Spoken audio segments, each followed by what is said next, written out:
Talk. How's it going? Welcome to Toilet Talk. I'm your host, P Doggy Dog. Here's a brewski for all y'all on a good Tuesday night. How we feeling, everybody?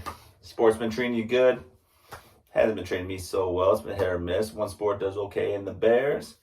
And, the White Sox are what they are. But can we say about the White Sox win today? Took the Cubbies out.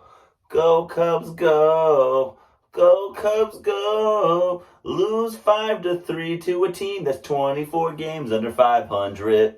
Woo! Luis Robert with the pimped out home run. Just turned his back before the ball landed. I'm not a big fan of that. But when your team's 24 games under 500 against the Cubs, we like that. Yeah, Luis Robert pimped out home run, baby.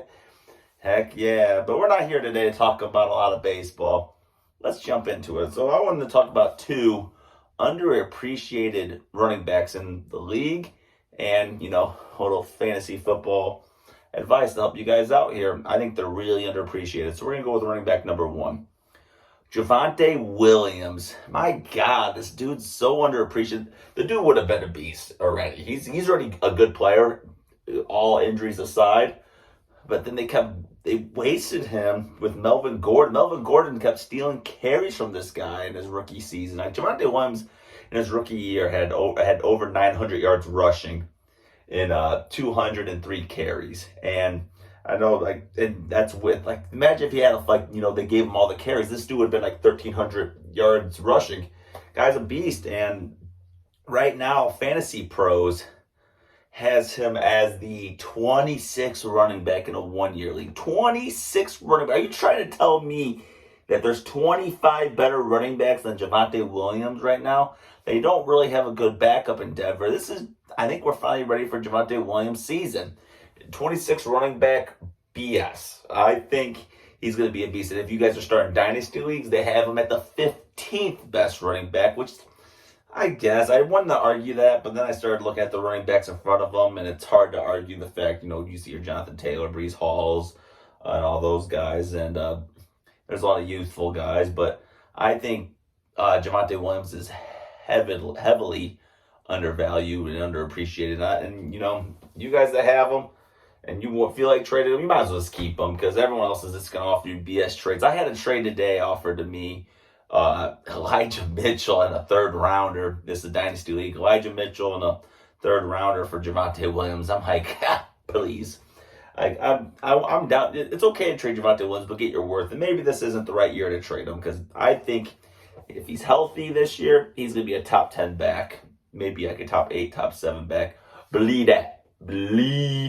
Because I think he's a beast. And I think Russell Wilson has a bounce-back season. Expect some checkdowns. I think Javonte Williams, he caught 43 passes.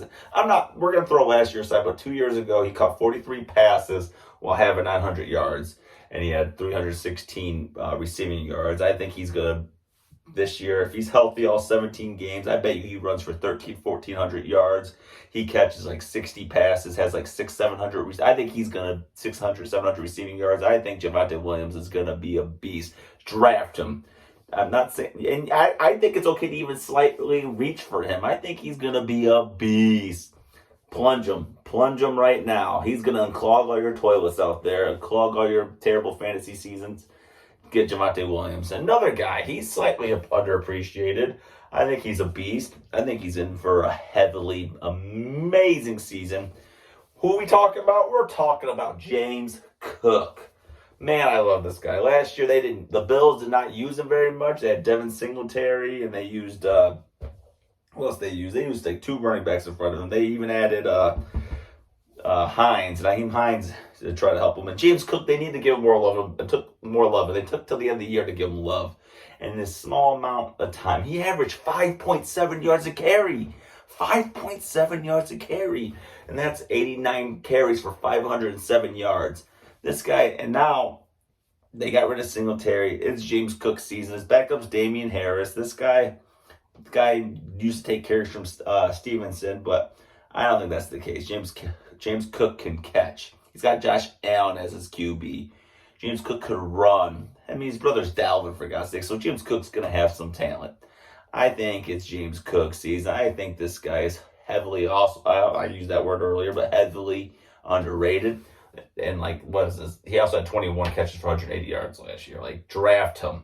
Fantasy Pros right now has him number 28th in a 1-year league. 28. That's fucking insane. And then he's 27th in a dynasty league. That baffles me. That's baffling. That's insane. James Cook needs to be drafted. I also think you could reach for him a little bit. He'll plunge your toilet, unclog your toilet. He'll help you out because I think James Cook is in it for the long haul. Dynasty leagues, draft him. I think he could also. I think he could be a top 10 back this year too. Trade the James Cook and Javonte Williams because, oh my God, I think James Cook. Oh, I'm getting a hard on just talking about him. Fantasy football speaking. I think he's gonna have.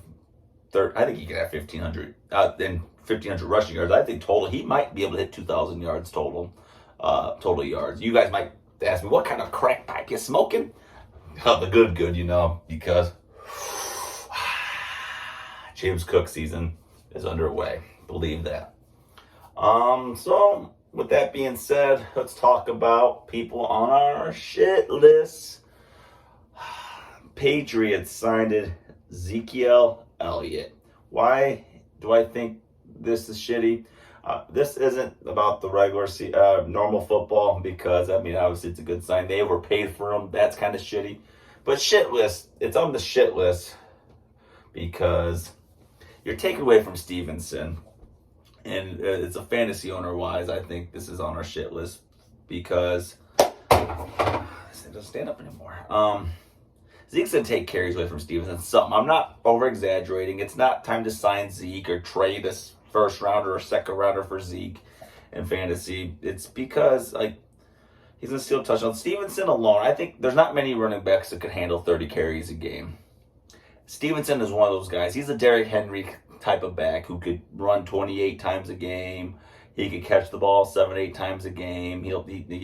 Stevenson is the real deal. And I think Ezekiel Elliott's going to take away from one of the best fantasy seasons we could see. I think Stevenson's that type of player. I think he's that special. And it's bullshit that the Patriots ruined that for him. And, but it is what it is. But Patriots signing Ezekiel Elliott, you just clogged their damn toilet with that signing. And you overpaid him. $6 million is way too damn much for an older running back who has injury problems. Who's our plunger?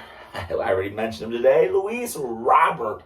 My God, what a pimping home run. He fucking crushed that thing. He didn't even look. He had his back turned. He looked at the fans and he pretty much said, F you guys. He pretty much said F you, and you can see the Cubs fans flipping off. And we beat you guys. We beat you. And you know what? This is the beginning of the downfall for you Cubs fans. It's over. Your run that you thought you were having, it's over. You're not even in the playoffs right now. You're one game out, I know. So you're trying to tell P-Dog you're biased. Well, you know what? Are you in the playoffs at the season end today? You ain't. And what else do we love? That's a plunger. Yankees lost 4 games in a row. Not the low. 4 games in a row. And they lost those 4 games and they're unclogging my toilet. Because we love Yankees losses. Boom. But that's about all the time I have on Toilet Talk. Like and subscribe or you'll end up on my shit list. And follow us at Toilet Talk PMN. And we have a YouTube page with that name. And we have a Twitter. I said Twitter. X. With that name. But thank you guys. That's my Toilet Talk. Have a blessed Tuesday. P-Dog is out.